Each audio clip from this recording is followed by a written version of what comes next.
Hi friends, it's time for another story. Our Veggie Tale story for tonight is called A Night to Remember, and this is a lesson in kindness. Let's get started.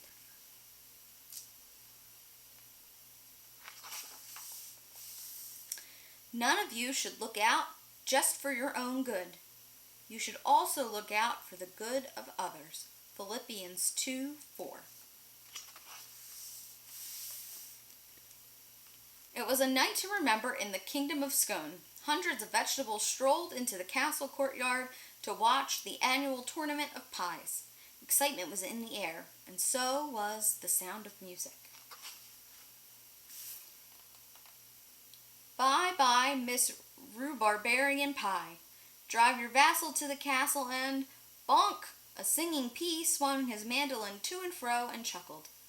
Ouch! Petunia cried as she quickly dodged another smack from the mandolin. Several veggies turned to see what happened, but Petunia quickly lost herself in the crowd. The kingdom of Scone didn't like people from the kingdom of rhubarb.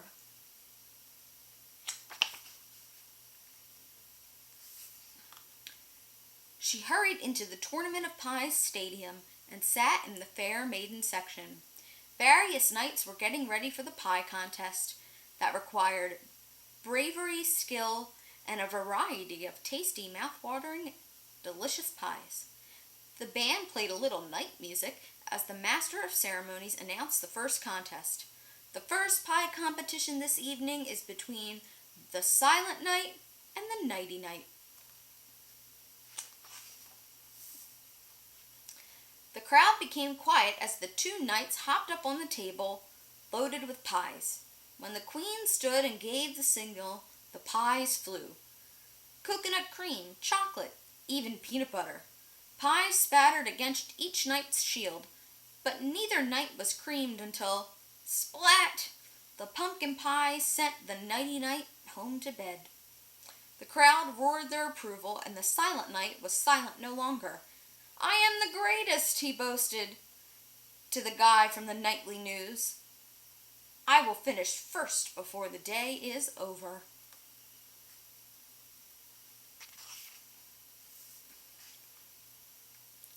But while everyone cheered the winner, Petunia watched something else. Another knight slipped into the stadium and helped the loser back up. Who is that? Petunia asked a nearby carrot. That's the Duke of Scone, the carrot laughed. Don't you know anything? As Petunia shook her head no, another carrot turned to say, she wouldn't know that because she's a rhubarbarian. Then the carrots turned their backs to her.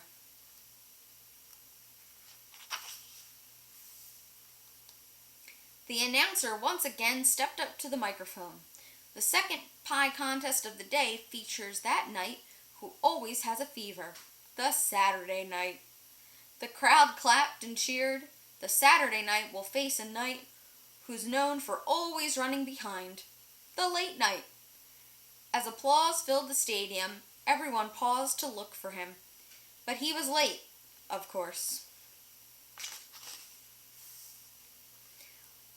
When the Late Knight ran in the door, the queen stood and began the contest. Pies were splattered in an ooey-gooey, sticky, icky mess. I'm staying alive, the Saturday Knight proclaimed. Not on my watch, called the Late Knight. When the crust settled, the Saturday Knight was creamed clear to Sunday. He laid flat on his back with custard plastered on his face. The Late Knight teased the loser, who crawled off the field in shame. You're nothing but a night crawler, but I am the greatest. When this day is over, I will be first. As the crowd cheered the knight's victory, Petunia once again kept her eyes on the loser. The Duke of Scone hopped into the stadium to help him up and wipe the pie from his face. More contests followed as knights catapulted pies, shot them with crossbows, and even battled in a free-for-all. And after every contest, Petunia noticed the Duke of Scone was always there to help the loser. Finally, when it was the Duke's turn to enter the tournament in the next contest, the Stormy Knight will battle the Duke of Scone in a jousting war, the announcer boomed throughout the stadium. In this contest, each knight would ride piggyback on very large pickles while trying to knock each other off with a well-aimed pie. The crowd fell silent as the Queen gave the signal, and the two opponents charged, aimed, and missed. The knights once again lined up to face each other.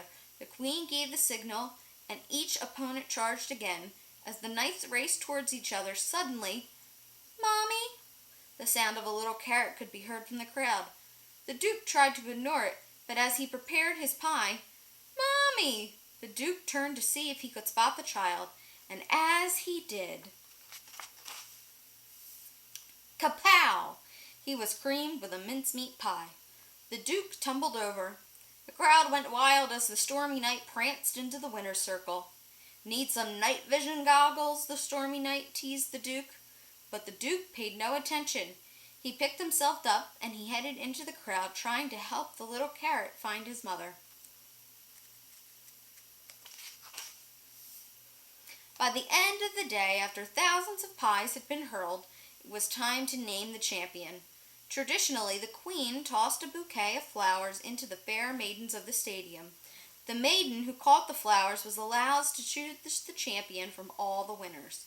The Queen hurled the bouquet of flowers high into the air, and they tumbled down, down, down, and landed right in the lap of Petunia.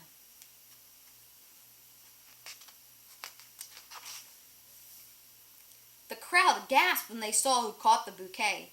The Queen stood and said, "My dear, you have the honor of choosing a champion from the winners." Petunia stepped forward and stared at all the knights in the winner's circle. The Silent Knight, the Late Knight, the Stormy Knight, and the 12th Knight.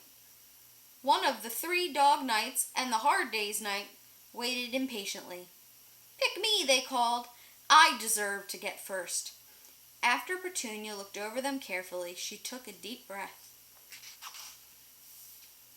"I have decided to name today's champion the Duke of Scone."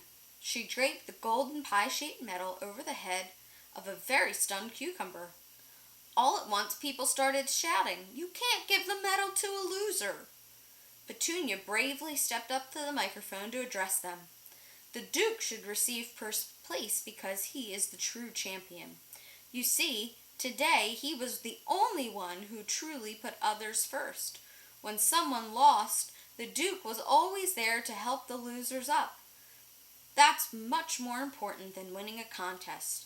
That's winning in God's eyes." "You have chosen wisely," said the Queen. "How did you ever notice what the Duke was doing?" "I am a rhubarbarian," Petunia blushed. "I get teased and pushed away a lot, so when I see someone who puts others first, it's not difficult to remember." The crowd stood up and cheered. The Duke of Scone was a knight who many would remember, not because his name would go up in the night lights, not because he was a starry knight. The Duke of Scone was a knight to remember because he was a good knight, a legend in his land. And that is the end of our story, and I hope you have a good night. See you next week.